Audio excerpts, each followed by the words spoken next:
On l'a fait. On a fait un jeu vidéo en 4 jours. L'année dernière, quand j'ai joué à Clair Obscur Expédition 33, ça m'a vraiment donné envie de commencer à faire de la musique pour les jeux vidéo. Et au moment où j'ai voulu passer à l'action et faire la première composition, je me suis posé la question, mais comment est-ce que je peux commencer par faire de la musique pour un jeu vidéo? L'un des moyens les plus faciles, c'est de participer à une game jam. Moi, c'est Antoine, et sur cette chaîne, je fais des analyses de composition et de production musicale, à la fois dans mon processus créatif, mais aussi dans celui d'artistes qui m'inspirent. Donc si ce type de contenu vous intéresse, n'hésitez pas à vous abonner. Et revenons-en à cette GMTK Game Jam. Une Game Jam, c'est un défi de quelques jours en général pour créer de A à Z un jeu vidéo avec une équipe de développeurs, d'artistes et également de compositeurs. J'ai voulu participer à la GMTK Game Jam 2025. Seulement, cette édition de la Game Jam 2025, à ce moment-là, est commencée le surlendemain.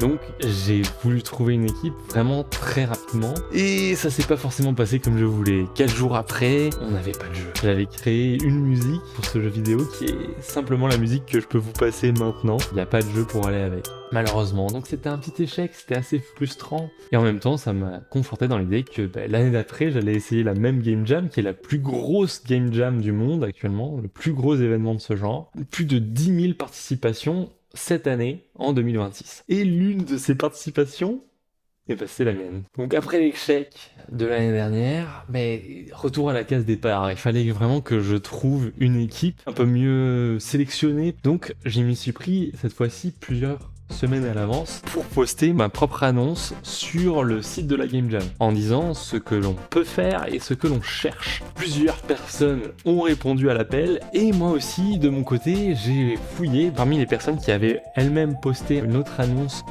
pour dire qu'ils étaient développeurs, pour dire qu'ils étaient artistes 2D. J'ai essayé de trouver donc les univers qui pourraient le mieux coller avec ce que j'aimerais bien faire dans le cadre d'une game jam. J'ai trouvé une artiste 2D qui avait un univers assez bizarre mais en même temps attachant. Cette artiste c'est Yoboni. Dans mes recherches j'ai aussi trouvé un développeur. Ce développeur s'appelle Caltropian et lui il s'est occupé plus de la mécanique du mouvement dans notre jeu. Vous allez voir que c'est très important. Et Caltropian de son côté a trouvé un autre développeur également assez calé en 2D qui s'appelle JPixel, Juan Pablo. Donc on a eu droit à une artiste 2D italienne, un développeur américain et le deuxième développeur qui était lui canadien. Donc tous les quatre, on était sur le pont le 22 juillet à 19h pour entendre enfin quel serait le thème de cette année. Le youtubeur qui organise cette game jam, Game Maker Toolkit, il annonce le thème. C'est souvent un thème assez large pour qu'il y ait énormément de catégories de jeux qui puissent se faire. Le thème, c'était Countdown, donc décompte. On s'est retrouvés à 4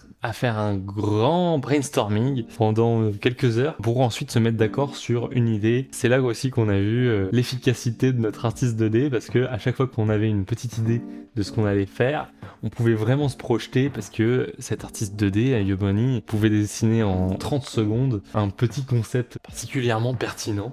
Yeah, he's got a very Fishman feel. Wow. Yeah, I kind of like that. Mais au bout de quelques heures, on s'est finalement mis d'accord sur l'une des idées qui était l'exploration sous l'eau.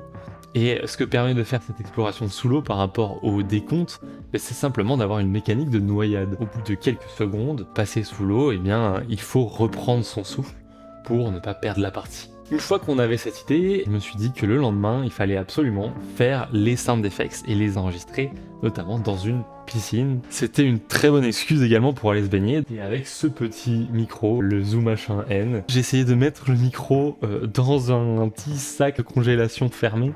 Ce qui était une assez mauvaise idée puisque finalement ce sac a pris l'eau et le micro avec. Heureusement que j'avais pris d'abord les sons en dehors de l'eau parce que comme ça j'ai pu récupérer sur la carte SD tout ce qu'il me fallait. C'était l'une de mes craintes au moment où je l'ai fait. Dans un petit sac congélation, bien entendu. On entend quand même le froissement du sac à chaque fois qu'on rentre dans l'eau, etc. À ne pas refaire avec vos propres micros. Moi heureusement j'ai pu récupérer le mien. Il fonctionne bien après avoir été séché quelques jours. Mais enfin, c'était pas couru d'avance. Quoi qu'il en soit, j'ai pu enregistrer donc tous les sons à l'extérieur de l'eau en faisant des petits splashs avec mes bras, mes jambes, un peu tout ce que j'ai pu. Et à la fin, ça donne des sons pour notre petite grenouille qui nage dans l'eau dans notre jeu Froggy Speleology.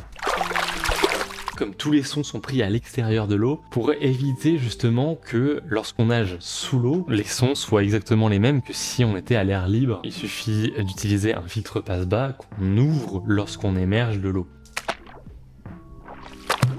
Et après avoir enregistré tous ces effets sonores, il fallait mettre en place la mécanique qui permettrait à ces effets sonores de se déclencher au bon moment. Et également à la musique d'ailleurs d'évoluer au fur et à mesure de la difficulté, de l'intensité du niveau qui va avec la profondeur de la grenouille. Le but c'est d'aller le plus profond possible et de trouver la sortie. Et pour ça, on utilise Fmod. Fmod, c'est le logiciel donc qui permet d'avoir de l'audio interactif dans les jeux. C'est un logiciel gratuit, ce qui le différencie de son concurrent Wwise, qui lui est utilisé principalement pour des un peu plus gros projets, comme notamment d'ailleurs des AAA. Mais Fmod, il faut savoir que ça a quand même été utilisé dans des gros jeux également, parce que The Witcher 3, le jeu de l'année 2015, utilise Fmod dans sa programmation. L'avantage de Fmod, c'est qu'il ressemble quand même à un DAW, un Ableton Live, un FL Studio, mais avec quelques fonctions bien sûr ajoutées, comme les événements qui consistent à déclencher un son lorsque quelque chose se passe dans le jeu. Et ce sont ces événements qui sont ensuite appelés par les développeurs dans le moteur Unity. Ça fonctionne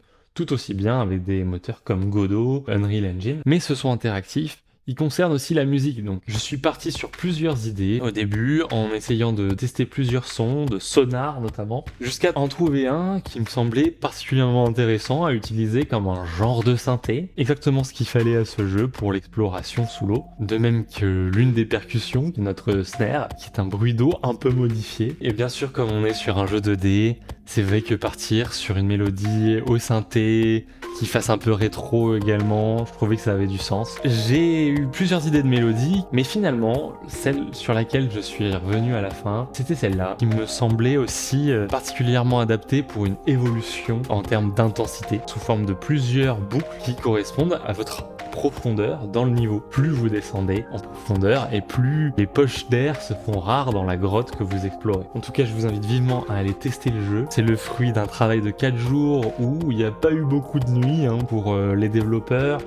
Moi, j'avoue que j'ai un peu dormi, mais j'y ai aussi mis du cœur pour faire cette musique, mais aussi pour le côté sound effect, qui m'a pris beaucoup de temps pour ne serait-ce qu'apprendre le logiciel pour faire les effets sonores, et notre grenouille notamment qui a été faite par l'artiste 2D, qui je trouve a un côté mignon et à la fois bizarre, qui marche très bien dans ce petit jeu d'exploration. On a des contrôles qui pourraient être améliorés, c'est vrai, dans ce jeu, ce qui rend le jeu un peu plus difficile, c'est un peu plus un défi d'aller à la fin du niveau. L'un des exemples pendant le playtest, c'était vraiment quand je me suis coincé complètement ici en train de marcher. Quick fix.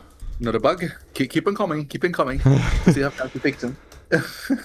I can't walk anymore. Une fois que vous êtes allé sur le jeu, que vous y avez peut-être joué, n'hésitez pas à me dire ce que vous en avez pensé, ça me fera très plaisir et ça fera sûrement très plaisir aussi à l'équipe. Si vous laissez un commentaire en français, vous pouvez le laisser aussi sous cette vidéo, ça me fera très plaisir. C'est quelque chose que j'ai beaucoup apprécié faire et que j'ai hâte de faire pour d'autres projets, donc si jamais vous faites un jeu vidéo, n'hésitez pas à faire appel à moi, je serai très content de faire la composition de votre musique. J'aimerais bien faire partie de plus en plus de projets de ce style, j'espère que vous allez apprécier le jeu, n'hésitez pas, c'est le premier lien dans la description pour aller y jouer, et abonnez-vous surtout.